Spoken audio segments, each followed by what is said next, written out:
जय हिंद। देखिए, हार्ट में हम आपको हर एक चीज़ बता दिए थे। हार्ट की जांच जो की जाती है वो ईसीजी के द्वारा की जाती है, इलेक्ट्रोकार्डियोग्राफी। ईसीजी का फुल फॉर्म होता है इलेक्ट्रोकार्डियोग्राफी ईसीजी। ईसीजी के लिए शरीर पर 12 अलग अलग जगहों पे लीड लगाए जाते हैं, जिसे हम लोग ईसीजी लीड्स कहते हैं। समझ में आया? अब देखिए, इसका एक तो ग्राफ बनता है। उस ग्राफ में ना बड़ा क्या चीज़ देखा जाता है, तो उसको बोलते हैं PQRST ग्राफ। तो इस PQRST ग्राफ में क्या होता है, देखिए, जब ब्लड शरीर में हृदय में अंदर जाता है, हम आपको बताए थे दाहिना अलिंद से वो अंदर जाता है, तो उसको P ग्राफ से दिखाया जाता है, P से। ये हो गया P। अगर ये P ज़्यादा बढ़ गया तो भी दिक्कत है, कम है तो भी दिक्कत है। तो ये जब जैसे शरीर ब्लड हार्ट में एंट्री करता है उसको दिखाता है P, और उसके बाद की जितनी क्रिया है वो नीले में गया, फिर वहाँ से पंप हुआ, ये सारी क्रियाओं को QRS द्वारा दिखाया जाता है। इसलिए इसे QRS कॉम्प्लेक्स भी कहते हैं कि ये जो होता है ना, दिल के पंप करने को दर्शा रहा होता है। अगर ये मान लीजिए कि R का मैग्नीट्यूड बहुत ज़्यादा दिखा दिया, इसका मतलब हार्ट तेज़ी से पंप कर रहा है। नीचे दिखा दिया तो धीरे पंप कर रहा है। ये सेम ऐसे ही ग्राफ यहाँ बनेगा। अगर ग्राफ बहुत जल्दी जल्दी बनने लगा, मतलब दिल बहुत जल्दी जल्दी धड़क रहा है, तो ये ग्राफ होता है। हार्ट के डॉक्टर को हम कार्डियोलॉजिस्ट कहते हैं। तो ये हो गया हार्ट। हम आपको टोटल हार्ट के बारे में बता दिए थे। तो ये ईसीजी हो गया, जिसे हम लोग क्या कहते हैं, इलेक्ट्रोकार्डियोग्राफी। अब थोड़ा सा बीपी समझते हैं, ब्लड प्रेशर। ब्लड प्रेशर क्या होता है, बीपी। तो ध्यान से देखिए, ब्लड जिस प्रेशर से जाता है और जिस प्रेशर से आता है, इन दोनों प्रेशर को हम क्या कहते हैं, ब्लड प्रेशर। देखिए, जब दिल सिकुड़ता है तभी ब्लड बाहर जाता है। दिल के ऐसे हो जाने का सिकुड़ जाएगा, जब पचकेगा तभी ना ब्लड जाएगा। तो दिल के पचकने से ब्लड बाहर जाता है, उसको हम लोग कहते हैं सिस्टोलिक। यानी जितने प्रेशर से गया उसे क्या कहते हैं, सिस्टोलिक। और लौट के कितना से आ रहा है, डायस्टोलिक।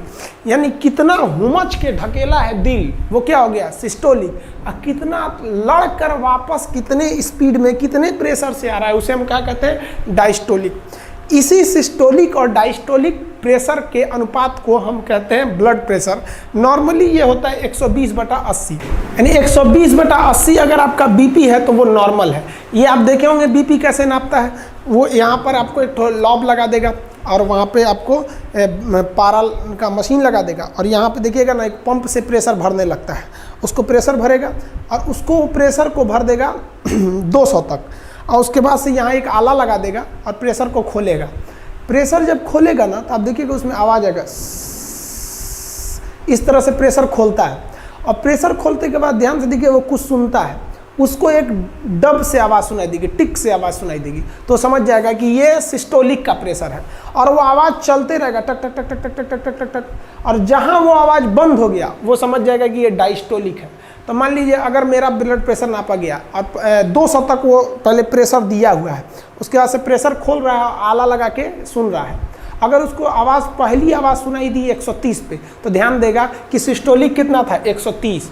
और उसके बाद वो आवाज़ कंटिन्यू कर रही है, टक टक टक टक टक टक टक कर रही है, और वो बंद हुई कितने पे आके, 90 पर। तो कहेगा भैया आपका ब्लड प्रेशर जो है ना 130/90 है, यानी नॉर्मल से थोड़ा सा ज़्यादा है।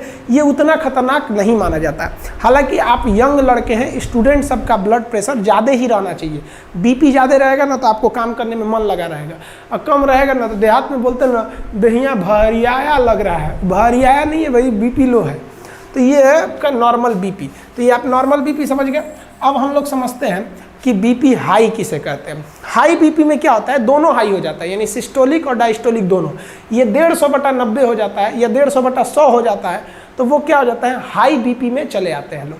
हाई बीपी को हम हाइपरटेंशन भी कहते हैं। बीपी हाई हो जाना भी खराब चीज़ होता है, उसमें भी बहुत ज़्यादा बीपी बढ़ जाता है, हार्ट वगैरह पे इफेक्ट पड़ता है उसका। प्रेशर ज़्यादा हो जाएगा तो हार्ट अटैक का खतरा हो जाता है। और अगर लो बीपी यानी लो ब्लड प्रेशर देखेंगे तो ये 120/80 से घट के कितना हो जाता है, 100/60 हो जाता है। लो बीपी भी खराब चीज़ है।